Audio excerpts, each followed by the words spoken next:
창세기 9장 1절로부터 5절 말씀까지 이것은 아담의 계보를 적은 책이니라. 하나님이 사람을 창조하실 때 하나님의 모양대로 지으시되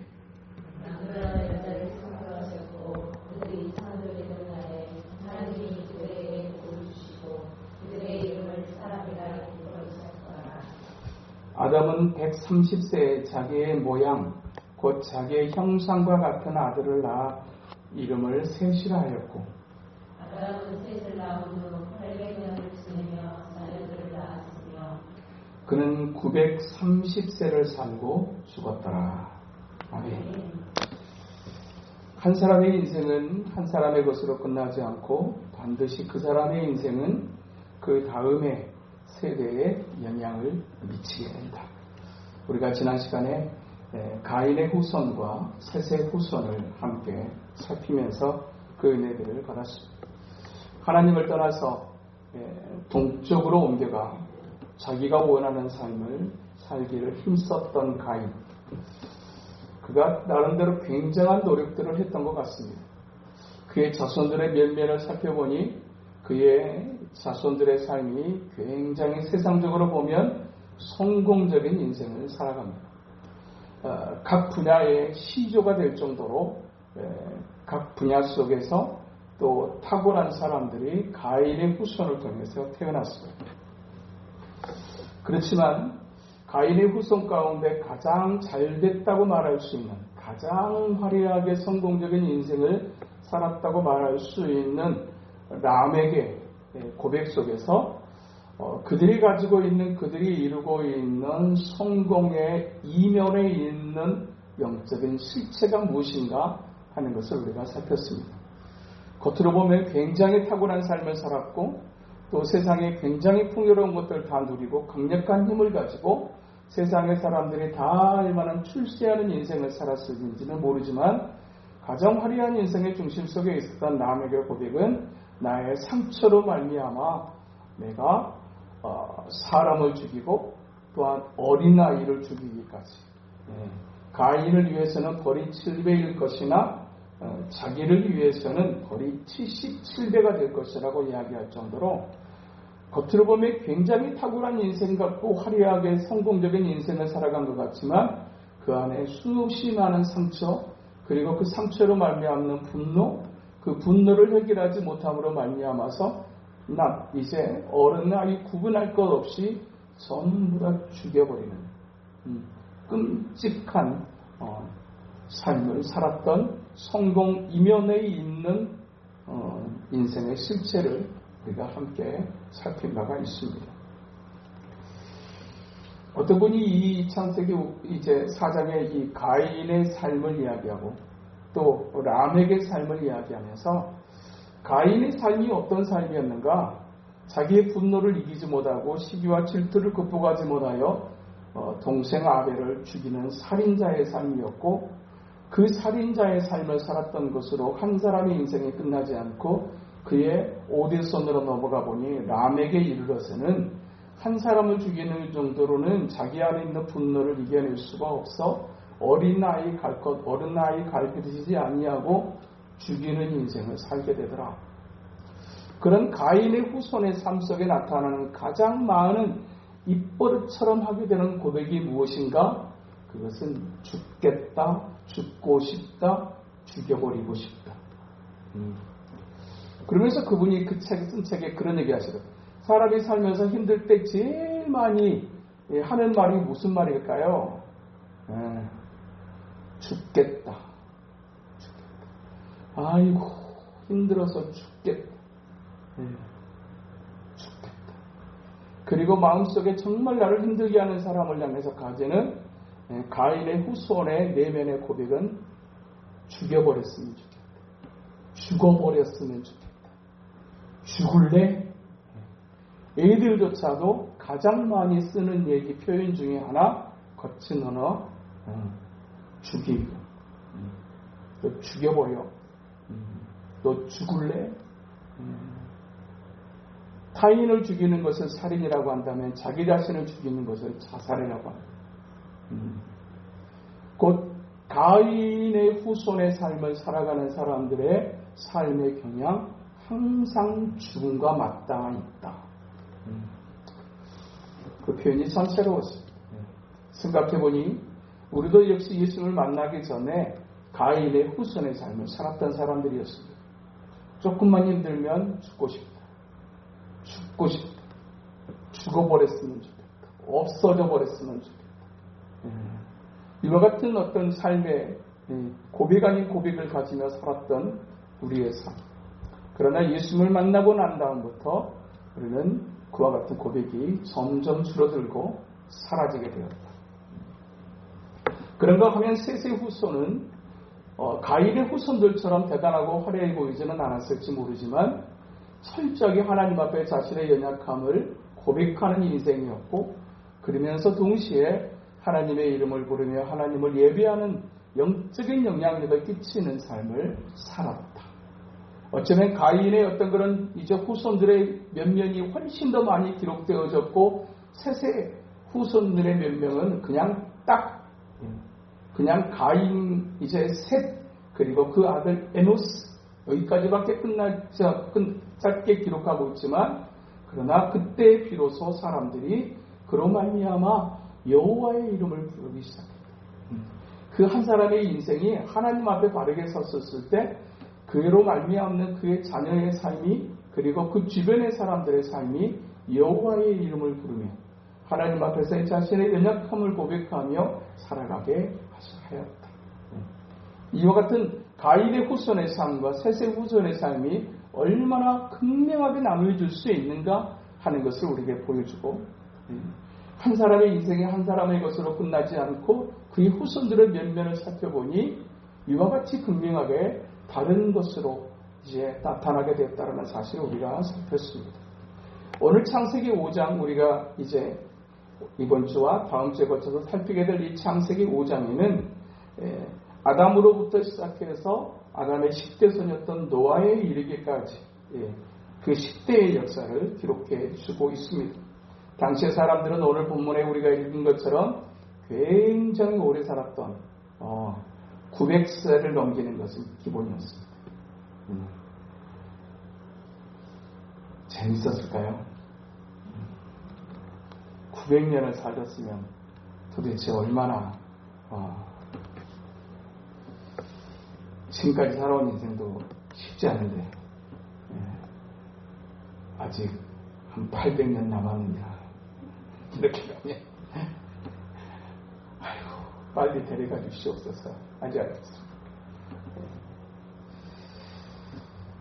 그 아담으로부터 노아에 이르기까지 그의 후손의 10대의 역사를 이제 기록해주고 있습니다. 오늘 본문은 이렇게 시작합니다. 이것은 아담의 계보를 적은 책이니라. 하나님이 사람을 창조하실 때 하나님의 모양대로 지으시되. 유일하게 피조물 가운데 사람만 하나님의 모양대로 지었다. 이 말은 짐승, 동물들과 다르게 지었다라는 얘기입니다. 생각하는 생각의 수준에 있어서 동물과 달랐고, 절제하는 견디고 이겨내는 능력에 있어서 동물들과 달랐고, 하나님의 모양대로 지어졌다라는 얘기는 하나님의 품위를 가진 인격적인 존재로 하나님이 사람을 창조하셨다라는 얘기입니다. 그러나 사람이 죄를 범하여 타락하고 난 다음에 사람들의 경향은 짐승과 같은 자신 안에 있는 타락한 본성과 본능을 따라가는 삶으로 바뀌어버리고 말았습니다. 하나님의 품위를 가진 인격적인 존재로서 동물과는 사별화된 삶을 살도록 하나님이 당신의 모양을 따라 창조하셨지만 그 하나님의 형상을 잃어버린 그와 같은 이제 범죄한 가인의 후손의 삶은 한결같이 자기 안에 있는 타락한 본성과 본능을 따라가는 삶일 수밖에 없었다. 우리도 역시 예수님을 만나게 되는 그와 같은 삶을 살아갔던 사람들이었습니다. 우리가 이제 주일밤에 살폈던 것처럼 사람의 첫 번째 되는 덕목이 무엇인가? 사람이 먹든지 마든지 무엇을 하든지 다 하나님의 영광을 위해서. 그러나 범죄함으로 말미암아서 하나님을 잃어버린 이 땅의 모든 인생들은 먹든지 마든지 무엇을 하든지 다 자기의 영광을 위해서 살아가기에 주력하고 있는 것입니다. 우리가 예수님을 만나서 거듭났다라고 하는 것은 무엇인가? 인생의 주체가 달라지고 인생의 목표가 달라지고 인생의 이유가 달라지고 인생의 방법이 달라지는 것. 이것이 예수님을 만나고 난 하나님 앞에서 거듭난 하나님의 사람들의 삶의 모습이라고 할 수 있습니다. 그렇게 하나님께서 다른 모든 피조물과 다르게, 다른 동물과 짐승과 다르게 그렇게 하나님은 사람을 창조하셨다고 말씀하시고, 오늘 본문 2절에 보니까 남자와 여자를 창조하셨다라고 말씀하십니다. 남자와 여자를 창조하셨다. 남성과 여성을 창조하셨다. 이 말은 무슨 얘기냐면 남성은 남성대로 여성은 여성대로의 역할과 성향을 다르게 만드셨다라는 얘기입니다. 남성적 성향을 가진 여성이 존재합니다. 여성적 성향을 가진 남성이 존재합니다. 그러나 하나님은 분명하게 또 비슷한 어떤 일들을 해낼 수는 있습니다. 그럼에도 불구하고 남성의 역할과 남성의 성향을 하나님은 남자에게 주셨고, 여성의 역할과 여성의 성향이라고 하는 것을 여자에게 주셨어요. 그렇게 주셨어요. 그러니까 여성들이 아주 쉽게 생각하고 쉽게 해낼 수 있는 것을 남성들은 그것을 쉽게 해내지 못하는 것을 우리는 얼마든지 보게 되고, 또 남성은 정말 그냥 별거 아니게 그냥 쉽게 할 수 있는 일을 여성의 입장에서는 굉장히 힘겹게 해내는 것을 우리가 볼 수 있어요. 어느 정도는 따라갈 수 있어요. 어느 정도는 약간 흉내낼 수는 있어요. 그러나 본질적인 측면에서의 역할과 성향은 하나님께서 분명하게 다르게 하셨다. 그러나 타락한 이후의 인간의 삶은 이 남성과 여성성이라고 하는 그것에 관한 구분을 점점 모호해지기 시작하고, 그 역할이라든지 성향이라고 하는 것도 역시 무시되어지고, 그리고 그런 어떤 남자와 여자를 만드시며 한 가정을 이루시고자 했던 하나님의 질서가 철저하게 파괴되어져서 같은 성을 가진 사람들이 이제 한 가정을 이루고 부부가 되려고 하는 시도들이 당연하게 되어지고 인정되어지고 점점 많아지는 시대를 우리가 살아갑니다. 이미 미국의 대다수의 상당한 절반 이상의 교단에서는 이미 교회 안에서 동성애자들을 인정하고 동성애자들의 결혼을 주례하고, 심지어는 동성애자들을 이제 목사 안수까지 주는 지경에 이르렀습니다.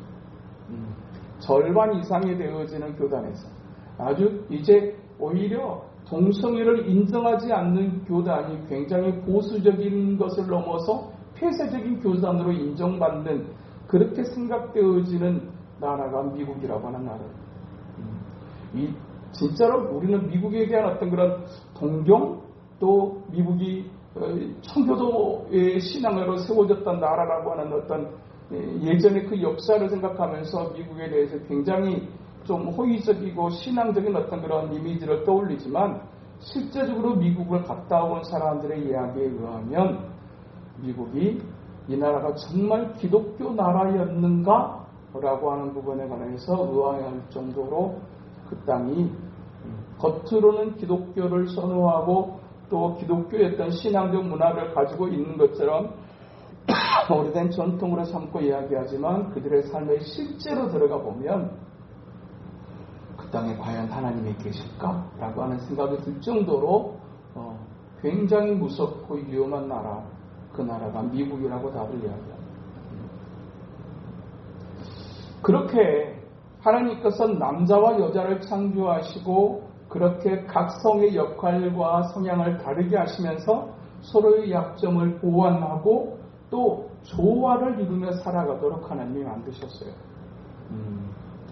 그러나 그와 같은 조화가 이루어지지 못하고 또 그런 약점이 그냥 비판의 대상으로, 비난으로 그냥 자연스럽게 이야기하는 어떤 그런 어그러진 역기능적 가정이 너무 많아지는 그런 가정의 모습들이 있는 시대를 우리가 살아가고 있다라고 하는 사실입니다. 그럼에도 불구하고 하나님은 남자와 여자를 따로 만드셨다. 남성과 여성을 따로 만드셨다. 사탄이 하는 일은 무엇인가? 하나님이 하셨던 하나님의 질서를 비틀어버리고 깨트려버리는 것입니다.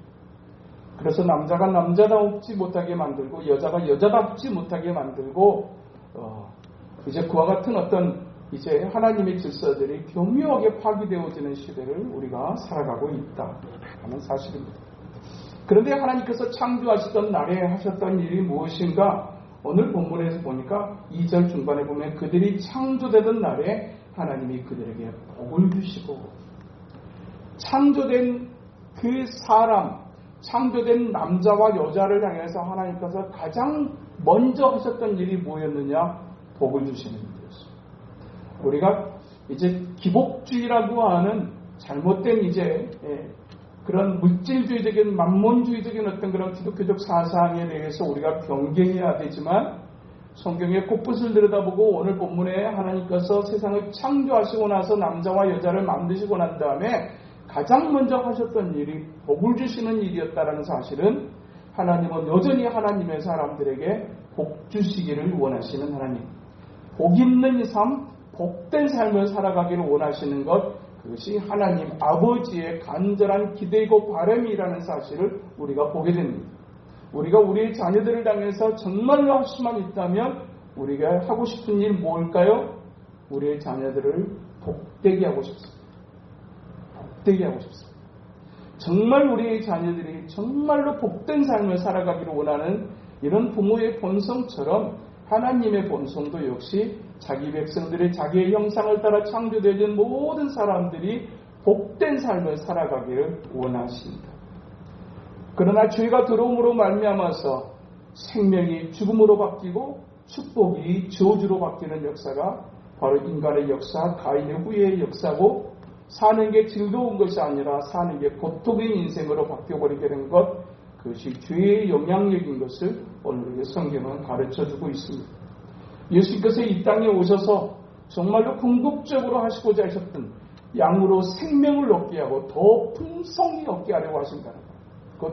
예수 그리스도가 이 땅에 오신 가장 궁극적인 목적이 있다면, 하나님께서 원래 창조하셨던 복된 삶, 복된 영혼의 모습을 회복시키시고, 그리고 복된 하나님의 형상을 닮아가는 정말로 고상한 인격체로 하나님의 품위를 가진 인격적인 존재로서 사람의 탁월함을 드러내는, 하나님의 백성의 탁월함을 드러내는 그 원래의 모습을 회복시키기 위해서 주님은 이 땅에 오셨고, 그의 삶이 그렇게 영원히 회복되어지기를 원하시는 것, 그것이 주님이 이 땅에 오신 가장 궁극적인 이유라고 할 수 있을 것입니다. 그런데 오늘 본문 속에 3절에 보면 아담은 130세에 자기의 모양 곧 자기의 형상과 같은 아들을 낳아 이름을 셋이라 하였다라고 그랬습니다. 하나님께서 사람을 만드셨을 때 하나님의 모양대로 지으셨다고 했는데 3절에 가서 보니까 아담은 자기의 형상과 같은 아들을 낳았다라고 이야기하는 겁니다. 무슨 얘기입니까? 한 사람의 인생은 어느 날 갑자기 뚝 떨어진 그와 같은 인생이 이 땅에는 없다라는 얘기입니다. 어떤 인생도 예수 그리스도를 제외하고는 모든 이 땅의 인생은 부모의 모든 경향과 성향을 이어받은 존재입니다. 그래서 우리가 피는 못 속인다는 얘기로. 피는 못 속인다. 어쩌면 그렇게 닮아있는지 피는 못 속인다. 유전적 경향, 심지어는 몸의 질병까지라도, 또 심지어는 탈모도, 그것도 유전이더라고요. 몸 안에 있는 여러 가지, 이 단순하게 내가 막 건강관리하고 막 아무리 별스럽게 애를 써도, 여지없이 내가 건강관리한 것과 상관없이 내게 올 수밖에 없는 유전적 경향이라고 하는 것이 우리의 몸에 여지없이 나타나고 말아요. 아담이 셋을 낳았는데 셋이 어떤 사람이었느냐? 아담의 형상과 같은 아들이었다라고 성경은 말씀하고 있어요. 하나님 앞에서 정말로 우리가 바르게 섬이 중요한 이유. 어느 부모도 자기의 자녀들이 자기의 어그러진 일상의 삶을 반복적으로 자녀들이 닮아가는 삶을 원하는 부모는 단 한 명도 없습니다. 너는 나와 같이 살지 않게, 나 같은 인생이 아니기를 바라는 것, 그것은 모든 부모의 간절한 바람일 수 있습니다.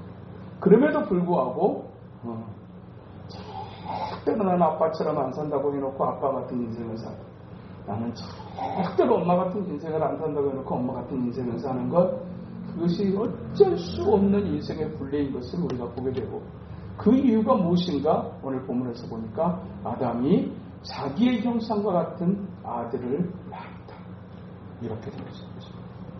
무엇으로 바꿔낼 수 있을까요? 딱 한 가지밖에 없습니다. 세상의 사람들은 이 원리를 알지 못해서 자기와 똑같은 인생을 살지 않게 하기 위해서 어떻게 그렇게 않게 하려면 어떻게 해야 될 것인가, 보다 더 많이 가르쳐주고, 보다 더 많이 배우고, 많이 경험하고, 그렇게 또 좋은 것을 남겨주게 되게 되면 나와 같은 인생을 살지 않을 거라고 하는 그와 같은 기대를 가지고 자녀들의 교육에 온 인생을 썼습니다. 그러나 어떻습니까? 그렇게 부모의 열정으로 인해서 훨씬 좋은데 부모는 받지 못했던 교육을 받고, 부모는 경험해보지 못했던 자리에 올라서며, 부모는 가지지 못했던 것들을 가지는 인생을 자녀들이 살 수 있어요. 그러면 부모와 다른 인생을 살아가느냐? 그렇지 않다. 똑같은 인생을 살아요. 이것을 바꿔낼 수 있는 유일한 방법이 무엇인가? 그것은 오직 예수 그리스도밖에 없습니다.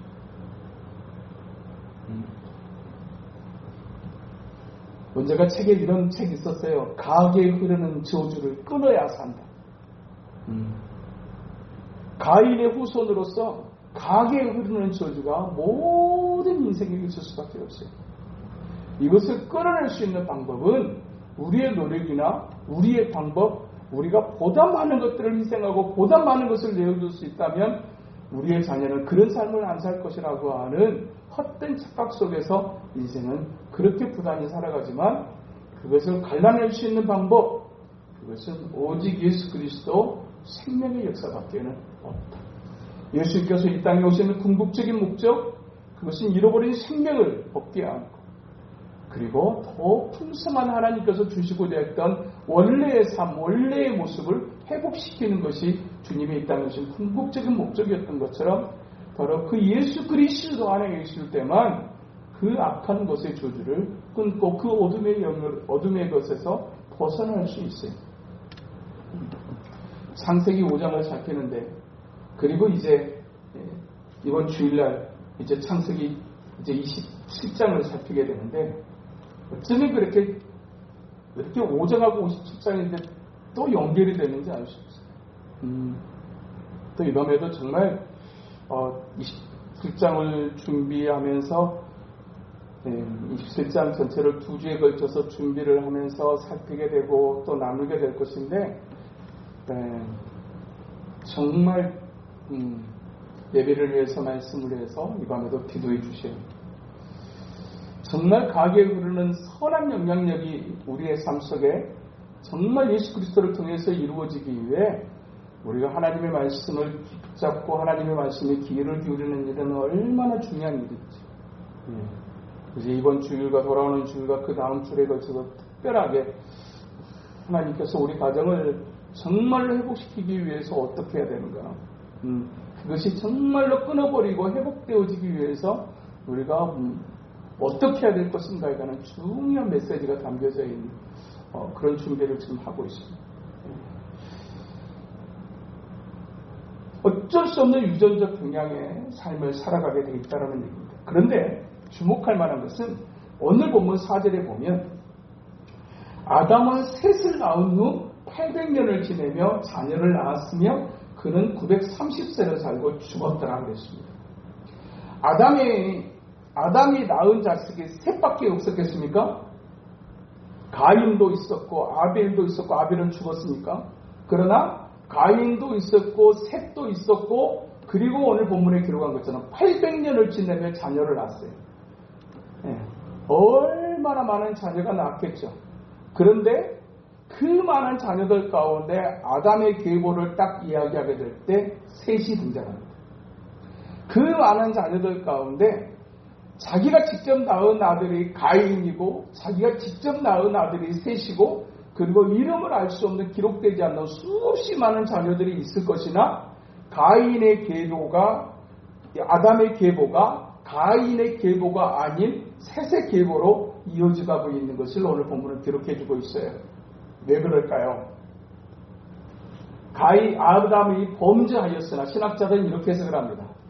가인이 범죄하였으나 아담이 범죄하였으나 하나님의 궁유를 힘입었고 그 하나님의 궁유를 힘입은 것을 우리가 가죽옷을 지어 입히셨던 하나님의 모습을 우리가 창세기 2장에서 보게 됩니다. 그렇게 가죽옷을 지어 입히시고 에덴의 동산을 내어보내셨던 그 창세기 3장에 등장하는 이 아담의 모습은 비록 범죄하려고 하였으므로 그것으로 말미암아서 에덴의 동산에 더 이상 머무를 수 없었고 생명이 죽음으로 바뀌는 인생이 되어줄 수밖에 없었지만 하나님의 궁유를 힘입는 십자가의 그림자와 같은 사건으로 이 가죽옷을 지어 입힌 것으로 신학자들은 해석을 합니다. 그 말은 무슨 말이냐? 이 가인의 계보 속에 셋이 등장하는 한다는 얘기는 아담이 비록 범죄하였으나 예수 그리스도의 십자가의 은총을 힘입었고 그 십자가의 은혜로 말미암아 그가 셋으로 이어지는 아담의 이제 인류의 조상으로서 그러니까 선한 인류의 조상으로서 5장에 이제 10대손까지 마지막에 10대손에 노아가 등장하는 이 의인의 반열에 하나님께서 아담을 세우셨다라는 얘기입니다. 범죄했으나 하나님 앞에 회개하고 하나님의 궁유를 힘입어 가죽옷을 입혀 이제 살게 하시고 그리고 이제 셋의 아버지로서 그리고 의인의 조상으로서의 이제 가계를 형성하게 된 장면을 5장은 기록해주고 있다라는 이야기입니다. 무엇이 우리의 가정을 복되게 할 수 있을 것인가? 우리가 똑똑하다? 우리가 지금 잘 나간다? 돈을 잘 번다? 좋은 일입니다. 필요하고 중요한 일입니다.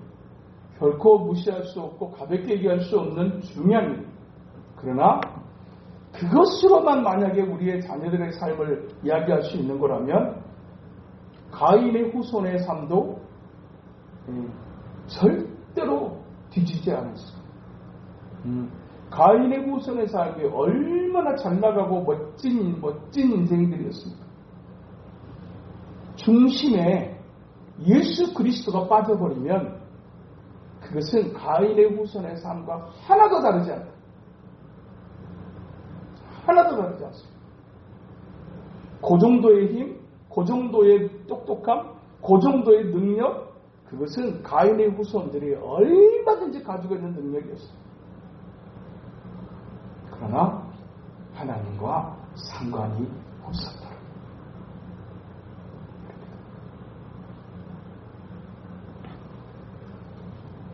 진정으로 하나님께서 원하시는 가정의 회복, 진정으로 원하시는 우리의 삶의 회복, 그리고 우리의 자녀들의 복된 인생의 모습이 되기 위해서 우리가 정말로 놓아야 될 한 가지, 그것은 십자가입니다. 정말로 예수 그리스도로 말미암아 거듭난 하나님의 사람, 생명의 역사를 이어받은 하나님의 사람의 삶이 아니면 그것은 진짜로 성경은 그냥 그렇게 말해요. 아무것도 아니에요. 아무것도 아니에요. 가인의 후손을 보지 않았느냐? 얼마나 대단한 자녀들이었느냐? 그러나 하나님과 관계가 없더라. 그런데 우리의 자녀들은 여기 없지만 아담이 바르게 서니, 아담이 하나님 앞에 회개하고 가죽옷을 입히는 하나님의 궁유를 힘입게 되니 그의 아들 셋이 자기의 형상과 같은 아들로 태어났다고 말씀하세요. 우리가 먼저 바르게 서는 일이 얼마나 중요해요. 이 밤에 우리가 해야 될 기도는 바로 그겁니다. 하나님, 누구 얘기하기 전에, 남편 얘기하기 전에, 자식 얘기하기 전에, 어머니 얘기하고 남편 누구 얘기하기 전에 내가 먼저 하나님 앞에 바르게 서게 해주시옵소서. 내 영혼이 하나님 앞에 바르게 서야 우리의 가정에 흘러내는 악한 어둠의 영의 역사를 끊어낼 수 있어요. 내가 바르게 서야 나의 형상을 닮은 나의 자녀들이 가능해요. 아담이 하나님 앞에 그 하나님의 궁유를 힘있게 되을 때 자기의 형상과 같은 아들을 낳아 이름을 셋이라 해요. 이렇게 되어졌어요. 정말 우리의 가정에 다시 하나님이 기뻐하시는 숨기는 적 하나님이 기뻐하시는 원래 하나님께서 만드시고자 했던 그 관계로 회복되어지는 것, 이것이 하나님의 우리를 향하신 간절한 소원이라는 사실을 여러분 아셔야 됩니다. 남편과 나와의 관계가 그냥 그 정도로 그냥 그 정도로 그냥 그렇게 하고 말 일이 아니라는 거예요. 우리가 노력한다고 해가 우리가 얼마나 많이 노력하셨겠어요. 근데 그래가지고 될 일이 아니라는 거예요. 회복은 어디서 와야 되느냐? 예수 그리스도를 통해서 하나님이 하시다. 그냥 모르겠어요. 이제 그만할래요. 그럴 정도로 많이 노력하시고 일쓰셨고 힘드셨단 말이죠. 그렇지만 그렇다고 포기해낼 수가 없어요. 왜요? 여기에 우리의 자녀들의 삶도 연결되어 있기 때문에. 그냥 막말로 남편은 그냥 포기해버렸어요. 근데 똑같이 자녀들도 포기해버리겠습니까? 예? 그럴 수는 없어요. 남편의 포기는 가능하다. 근데 자식의 포기는 가능하다? 불가능하다. 그러면 어떻게 해야 되나? 건강한 관계, 부부의 관계를 회복하는 것을 포기하지 말으셔야 돼요. 그것이 우리의 자녀들의 삶으로 이어지는 아주 중요한 한 부분이라는 사실을 여러분이 잊지 마세요. 부부가 자식을 키우는 것하고, 그래서 제일 예전에 우리 어른들이 제일 무섭게 했던 욕이 뭡니까? 호로자식이었어요. 호로자식이었어요. 예끼 호로자식. 남편이 없고 아내가 없을 때 얼마나 많이 노력하고 애를 써가지고 자녀를 키웁니다. 그러나 부부가 할 수 있는 그 건강한 기능을 한 사람이 절대로 못합니다. 절대로 못합니다. 자녀들이 말을 안 해서 부모가 꼭 있어야 되겠구나 싶은 게 마음에 안 들죠. 토시락토시락 하죠. 그래도 꼭 있어야 되겠다 싶은 게 뭐냐면, 여기랑 관계가 틀어지면 저리 갈 때가 있고, 응? 엄마랑 관계가 틀어지면 아빠한테 가서 좀 비비고, 아빠랑 관계가 틀어지면 엄마한테 가서 좀 비비고, 숨 쉴 때가 있어. 근데 한쪽이 마비되어 버리면 숨을 데가 없어요. 숨 쉴 데가 없어요.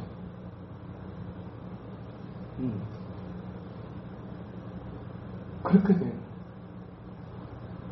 그렇게 되면 어떻게 되느냐? 결혼에 대한 이미지가 자녀들이 밝지가 않아요. 나는 결혼하기 싫어. 그래요. 어떤 아이는 나는 자식 낳기 싫어. 그래요. 자기 같은 자식이 태어날 게 두렵다. 부모는 부모들의 최애를 쓰고 자녀는 자녀들의 애를 썼음에도 불구하고 건강한 그림이 안 그려집니다.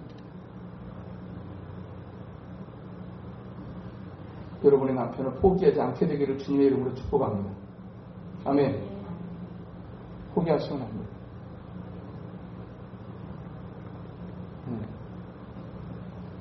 포기하시오. 이제 곧 죽겠어. 이제 죽을 나이가 되면 어쩔 수 없어. 근데 아직 그러기에는 너무 많은 시간이 남았어. 기도하셔. 건강한 하나님의 기뻐하시는 관계가 회복되는 역시 그것도 하나님이 하실 수 있어요. 우리의 노력으로 안 돼. 하나님이 만지셔야 돼. 하나님이 남편의 영혼을 만지셔야 되고 마음을 주장하셔야 되고 행동을 주장하셔야 되고 그래야 되는 거예요. 이것을 무엇으로만 만들어낼 수 있어요? 오직 주님의 은혜, 십자가밖에는 없어요.